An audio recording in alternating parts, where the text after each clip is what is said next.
Three different terror groups could be uniting to form a killer alliance in Syria. They are all targets in U.S.-led airstrikes in the region. But now the Daily Beast is reporting that jihadi veterans known as the Khorasan group are brokering a merger with Syria's al-Qaeda cell, al-Nusra, and the barbaric Islamic militants known as ISIS. This, while Egypt's most dangerous militant group is pledging allegiance to ISIS, according to a report by the New York Times. Let's bring in Robert McFadden. He's the senior vice president with the Soufan Group and also a transnational terrorism expert.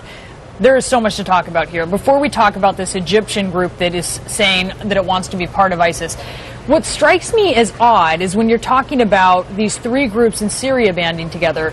The al-Nusra Front, this is a group that didn't al-Qaeda reject ISIS because it tried to kind of do a grab of al-Nusra. So what's going on here? Well, first, I might be a little bit of a contrarian here, but put into historical perspective, never has been a monolith, and little chance there will be even at this point. Yeah. Okay?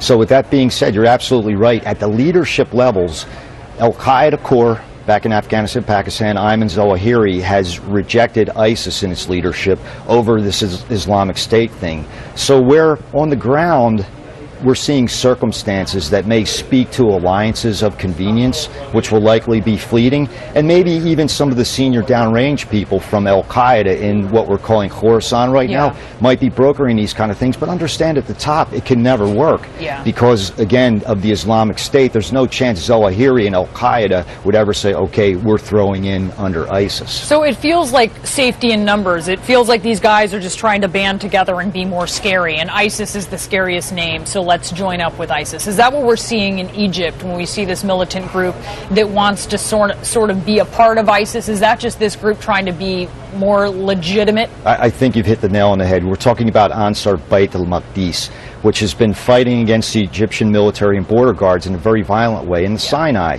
So that's, and many Americans maybe have never even heard of the group, but they've certainly heard of ISIS. That's right. But see, this group in Egypt, though, where the biggest deal is for Egypt itself. Yeah. The chilling effect that it would have on tourism or outside investment. And if the group then decides to indiscriminately go against civilian targets, which really hasn't been the thing up to this point. But again, for international notoriety and latching on to ISIS, but also within the group we're talking about in Egypt, there are reports that there's a fractious nature between the leadership in Sinai and that to the west of the Nile. So you see what happens with these groups. They really form along local circumstances, tribes and clans, and so even themselves under the same banner at the end of the day often aren't in alignment. Yeah. Thanks for explaining it to us, Robert. Really appreciate it. My pleasure.